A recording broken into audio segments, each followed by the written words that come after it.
Bienvenue, bonjour. Donc vous êtes bien sur ma vidéo et donc je vais faire parler des résultats de Payback qui s'est tenu donc hier dans la nuit de dimanche à lundi. Je vais vraiment vite parler du pré-show parce que je l'ai même pas regardé. Donc Hans Vogel contre El Torito, donc le masque d'El Torito contre les cheveux d'Hans Vogel. Et donc finalement El Torito a gagné, donc je l'avais prédit, hein. Donc victoire d'El Torito. Voilà, d'ailleurs en Schogel, j'ai pu voir des photos de lui sans cheveux. Il était dégueulasse. Donc voilà, là on voit une photo, donc bon, on voit pas grand chose, mais. Donc voilà, donc le pré-show je l'ai pas regardé, donc voilà, victoire d'El Torito. Voilà, j'ai rien à rajouter. Rien à rajouter. Voilà. Et donc voilà, donc là on attaque le vrai show, parce que pour moi en tout cas, je sais pas ce que vous en pensez, pour moi un pré-show, ça fait pas partie du vrai show, pour moi c'est voilà. Donc j'avais dit dans ma vidéo pronostic que j'aurais vraiment aimé comme opener du pay-per-view un Cesaro Sheamus. Et qu'est-ce qu'on a? On a Paul Heyman qui arrive, donc euh, on a bien Cesaro contre Sheamus en opener de Payback pour le US title détenu par Sheamus.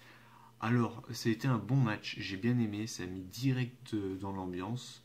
Pour moi, un opener de pay-per-view, c'est très très important parce que ça donne le ton. Si on a un bon pay-per-view, si on a un bon début de pay-per-view, les gens, ça donne envie de rester. Et par contre, s'il est raté, ça donne direct pas envie de regarder la suite. Et donc, on a eu un très bon match. Par contre, seul coup de gueule que j'ai apporté sur ce match, parce que franchement, il était vraiment très bon, c'est la fin. La fin, j'ai pas du tout, mais alors pas du tout aimé. Elle est très très mal passée même. Euh, comment dire? Donc on a Cesaro qui a fait le Cesaro swing. Donc il fait son swing et donc ensuite après il se rapproche de Sheamus pour le relever, pour lui porter son neutralizer. Et Sheamus, en fait, il le surprend en faisant un petit paquet et il gagne comme ça sur un petit paquet. Je trouve que c'est vraiment nul comme fin et ça gâche le match en fait. Ça gâche le match. On a eu un très très bon match. Enfin, moi vraiment, j'ai vraiment aimé ce match. Et c'est vrai que la fin casse un petit peu tout. Donc voilà, conservation de titre de Sheamus. Donc pour l'instant, mes deux pronos sont bons. Voilà, donc là on voit Sheamus, toujours champion. Voilà, là on voit la détresse de Cesaro et de Paul Heyman. Et donc là, on a un deuxième match de la soirée, euh, pas, du, pas du tout prévu au programme.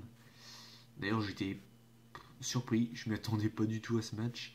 Donc on a les Rhodes Brothers, donc Cody et Goldust contre Ryback Axel, donc Curtis Axel et Ryback. Et finalement, victoire de Ryback Axel. Donc bizarrement, je m'y attendais. Et bizarrement, quand j'ai vu le match, je me suis dit, à mon avis, c'est ce soir qu'on aura un début de heel turn de Cody. Et c'est ce qui s'est passé. Donc après la défaite, on a Cody qui prend le micro et qui dit à son frère, je pense que tu mérites un meilleur partenaire que moi. Et donc Cody part tout simplement. Et voilà, tête baissée vers la rampe d'entrée. Donc voilà, donc, par contre le match était moins bien. Voilà, il a duré peut-être 7 minutes à tout casser. Et c'est vrai que pour un match par équipe, je m'attendais à mieux. Donc voilà, un petit peu déçu du match par équipe. Je dis pas qu'il est mauvais, mais je m'attendais à mieux. Ensuite, on enchaîne avec un troisième match et j'ai un deuxième coup de gueule à porter pour ce pay-per-view. Donc on a la magnifique Lana qui vient présenter Alexander Rousseff et qui affronte l'ancien champion intercontinental Biggie. Donc on peut voir Biggie, voilà, avec son drapeau américain. Et moi je m'attendais à un bon petit match avec deux monstres parce que sincèrement Rousseff et Biggie c'est des buffs, il suffit de voir les bras qu'ils ont, c'est des buffs, franchement c'est des buffs. Et finalement, bah, Rousseff a battu Biggie, donc bon, alors ça, je m'y attendais, mais encore une fois avec un squash. Alors, ça n'a pas passé du tout, dans le sens où on peut faire des squats à Rousseff contre des mecs comme Ryder, comme des mecs des FreeMB. Ça, il n'y a pas de souci. Même Justin Gabriel ou des mecs voilà, qu'on voit jamais, faire un squash comme ça, il n'y a pas de souci. Par contre, faire un squash contre un mec qui était champion intercontinental il y a de ça un mois, je trouve pas ça du tout logique. C'est pas logique du tout. Ça dévalorise le titre intercontinental et ça décrédibilise Biggie. Donc ouais, j'ai pas du tout aimé quoi. Surtout que ça aurait pu donner un bon match brutal entre les deux. Et finalement voilà, c'était un match XPG en 2-2. Le match a duré 3 minutes à tout casser. Donc voilà. Seul point positif de ce match, bah, la belle Lana, qui est vraiment magnifique. Je sais pas ce que vous en pensez, mais vraiment magnifique. Hein.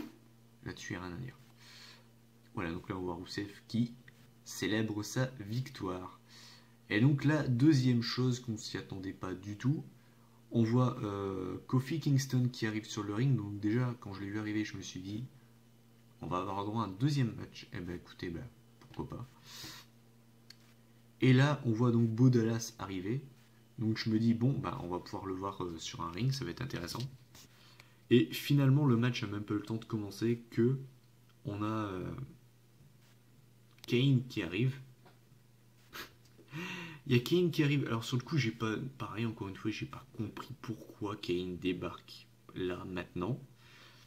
Et bah Kane démonte Kofi, lui fait un tombstone, un chokeslam. Donc en gros, Kofi est complètement défoncé. Hein, il se fait défoncer, il faut le dire. Hein, il se fait allumer. Voilà, c'est le mot. Voilà, donc là on voit les photos. Hein, le tombstone, le chokeslam. Et après donc on a Bo Dallas qui dit voilà, faut croire en lui, believe. Ouais. Donc, c'est pas un coup de gueule, mais bon, j'ai encore une fois pas compris pourquoi ils nous ont ramené Bo Dallas, Kofi, et finalement Kane débarque pour annuler le match. Donc, ouais, encore une fois, j'ai pas compris. C'est pas grave. Et donc là, ensuite, on enchaîne avec le Intercontinental Championship match, opposant le champion Bad News Barrett à Rob Van Dam. Et donc voilà, on peut voir donc victoire de Wade Barrett, enfin Bad News Barrett. Je m'attendais à un bon match, on a eu un bon match. Voilà, quand on a des mecs comme Bad News Barrett et RVD dans le même ring, on peut s'attendre qu'à un bon match. Bad News Barrett conserve, encore une fois je l'avais pronostiqué, pas de grande surprise. Et on a le droit à un bon match, voilà, donc pour l'instant un pay-per-view qui tient la route, même s'il y a pour moi des moments un petit peu what the fuck. Ça tient la route. Voilà, donc là on voit Magnus Barrett. Et là, c'est le moment que beaucoup de fans attendaient. C'est l'annonce de Daniel Bryan. Donc, Stephanie McMahon débarque sur le ring. Ensuite, vient Daniel Bryan et sa copine Brie Bella. Sa meuf. Je vais dire meuf parce que copine, ça fait un peu con. Et finalement, qu'est-ce qui s'est passé? Ben, Brie Bella a annoncé qu'elle quittait la fédération et donc qu'elle pouvait pas se faire virer. Et donc Daniel Bryan peut conserver son titre, il est tranquille. C'était un petit peu pourri, franchement, je m'attendais à une annonce de ouf, je m'attendais à la rigueur à un retour de CM Punk. Ben, finalement, rien. Voilà, donc tout ça pour ça, donc j'étais un petit peu déçu. Enfin, voilà. Rien d'exceptionnel, quoi. Donc voilà, donc là on voit le high quit, la baffe, ah oui j'avais zappé la magnifique baffe dans la tête de Stéphanie. Voilà, donc là on voit Brie et Daniel Bryan qui célèbrent la conservation de titre de Daniel Bryan. Et là on arrive à pour certains c'était le match le plus attendu de la soirée. Bray Wyatt contre John Cena dans un last man standing match. Donc comme j'avais prédit, les Usos sont intervenus et John Cena a battu Bray Wyatt. Franchement, ça a été un excellent Last Man Standing. Je suis le premier à dire que pour moi, les Last Man Standing ont perdu de leur superbe au cours des dernières années. Et sincèrement, on a eu un super match. La fin, je l'ai trouvé un peu expédiée. Je sais pas ce que vous en avez pensé. J'ai trouvé la fin un peu expédiée. Mais sinon, si on devait juger sur le match en entier, enfin, personnellement, je me suis régalé. Surtout que j'ai eu un coup de barre à ce moment-là. Donc, heureusement qu'on a eu un match de cette qualité parce que je pense que je me serais limite endormi. Parce que j'étais fatigué. Donc, on a eu un super match. On a eu une véritable guerre. Voilà, faut le dire. Une véritable guerre. Et donc, voilà, victoire de John Cena. Donc, voilà. Est-ce que c'est leur dernier match dans leur rivalité? On aura plus de réponses dans Raw qui va commencer maintenant dans 10 minutes, même pas. Donc, je vais me dépêcher de finir la vidéo. Donc, bah ouais, j'ai hâte de voir ce que ça va donner. Mais en tout cas, on a eu un excellent match. Et vraiment, j'étais super content parce que pour moi, les Last Man Standing ont perdu de leur superbe au cours des dernières années. Et là, voilà, c'était au top. Voilà, donc là, on voit quelques photos. Là, on arrive au match Diva, donc Paige contre Alicia Fox. Aucune surprise, hein, victoire de Paige qui conserve son titre Diva. J'ai rien d'autre à dire, hein, franchement, Alicia Fox, bon voilà, c'était vraiment prévisible, on n'a pas eu un match 5 étoiles, voilà.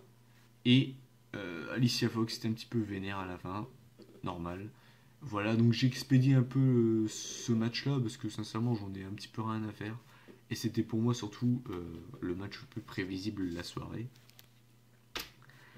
Et là, on arrive au main event, donc The Shield contre l'Evolution. No Holds Barred Elimination Match. On a eu un très bon match. Franchement, on a eu un très bon match. Ils se sont battus un petit peu partout. J'ai aimé, parce qu'il y a de ça 2-3 ans, No Holds Barred, ils seraient restés autour du ring. Là, ils ont quand même été sur la rampe, tout ça. Ils ont fait des choses vraiment cool, vraiment bourrin. Ça se voit que c'est une vraie guerre, c'est pas les Teletubbies, c'est pas les bisounours. Par contre, gros coup de gueule. Alors, je préfère le Shield à l'évolution, parce que voilà, ils sont dans leur jeunesse, tout ça, tout ce que vous voulez. Par contre, il y a une chose que j'ai pas vraiment pas aimé. Ils ont expédié en fait le match. Je vais vous expliquer ça vraiment vite fait. En gros, bah, le Shield s'est fait dominer pendant tout le match par l'évolution. Et en fait, pendant que Dean Ambrose et Roman Reigns se faisaient maraver, on a Seth Rollins qui a débarqué sur l'entrée. Il a été tout en haut de l'entrée. Et il est arrivé. Et il nous a fait un saut de l'ange de ouf. Donc voilà. Et donc là, on peut le revoir. Voilà. Voilà. Et donc là, à partir de ce moment-là, l'évolution s'est fait démonter, mais vraiment démonter, mais en très peu de temps. Je sais pas en combien de temps, je peux pas le dire vraiment, mais sur un laps de temps très court, ils se sont fait exploser à partir de ce saut de l'ange. Et donc, on a eu élimination de Batista, de Orton et enfin de Triple H en très peu de temps. Et c'est pour ça que ça m'a pas plu du tout, parce que ben, ça m'a même blasé. J'étais blasé à la fin du match. Parce que il n'y a pas eu de moment d'égalité en fait. C'était vraiment soit une explosion du Shield, soit une explosion de l'évolution. Mais on n'a jamais eu du 50-50. Donc voilà, je trouve que le match aurait pu être mieux géré au niveau du script, mais on a eu le contenu, c'est-à-dire des moments vraiment bourrins. Donc voilà. Donc, alors, mon ressenti sur ce Payback 2014. Donc là, on voit les dernières, voilà, le Shield qui triomphe. Alors, ce que j'ai pensé de ce Payback 2014, c'est pas le meilleur pay-per-view de l'année. Sincèrement, j'ai préféré WrestleMania et Extreme Rules. Mais je l'ai trouvé quand même mieux que le Rumble et Elimination Chamber. Donc pour l'instant, pour moi, Payback se classe 3ème sur 5 dans les pay-per-view de l'année. C'est un bon pay-per-view qui pour moi a quand même été un petit peu mal géré. Voilà. En fait, c'est plutôt mal géré. Ils auraient pu faire ce pay-per-view, ils auraient pu le mettre au niveau de WrestleMania s'il aurait été mieux géré. Donc voilà. Pas déçu, mais je pense qu'ils auraient quand même pu faire mieux, mais c'est quand même un bon pay-per-view. Voilà. Donc voilà, dites-moi ce que vous en avez pensé. En tout cas, moi j'ai quand même pris mon pied, surtout pour les 2 derniers matchs, enfin pour le Cena Wyatt et le Shield d'Evolution. Après voilà, Moi, voilà. Donc, commentez, partagez ma page, n'hésitez pas à donner votre avis, aussi bien en bien qu'en mal. Et puis voilà, on se retrouve le mois prochain pour Money in the Bank. D'ici là, je ferai peut-être des reviews. On m'a demandé WrestleMania 21, donc je vais voir quand je peux le faire. Donc voilà, allez, salut.